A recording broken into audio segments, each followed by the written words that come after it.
Good morning guys, good morning for today's video. Nga pala, maaga lumusong mga kasangga natin guys. At oras na pitasan ng gulay ngayon sa sitawan. Unang pitas ng sitaw, kaya agahan para hindi maabutan ng mainit na. Yan guys, yung bunga ng sitaw natin.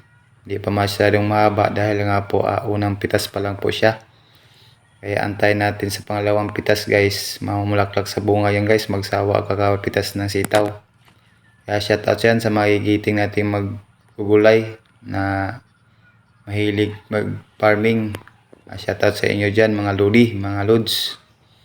Kaya guys, ito yung ating ampalaya. May bunga na rin. Ito tayo sa puno ng ampalaya guys.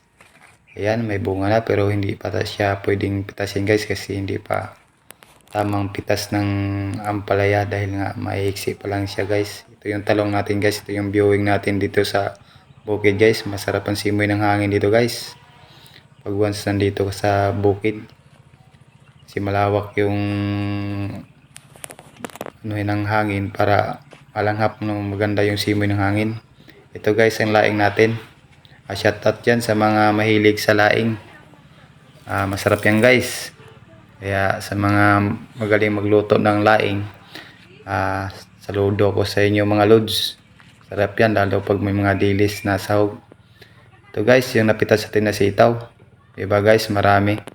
Di pa tapos yan guys. Marami pang pipitasin ng mga kasangga natin guys. Kaya dito guys, kuha tayo ng video. Ayan mga viewing natin dito guys sa mga sitaw. Maluwang-luwang nito guys pag once to na pabagal-bagal ka mamitas dyan, abutan ka ng tanghali yan guys. Kaya sa bukid maaga ka tagal lumusong. Yan guys yung sitaw, yung may mga maliit na guys.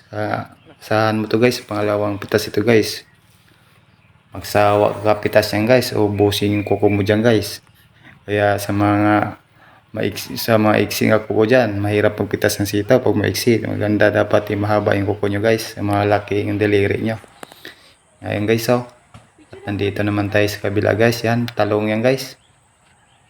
Tortang talong, walang kamatayang talong guys. Kaya shoutout yan sa'yo, paring Billy na masipag kahit galing biyahe. Ito yung talong niya guys. Pangalawang pitas na pala itong talong na guys. Maganda, fresh na fresh yan guys. Galing pa yan dito taga sa farming namin. Pangalawang pitas, madami-dami na rin guys. Kaya sa mga mahilig magtorta ng talong dyan, nga pala guys, hanggang dito na lang guys. Thank you for watching guys. God bless sa inyong lahat. Shoutout sa inyo dyan.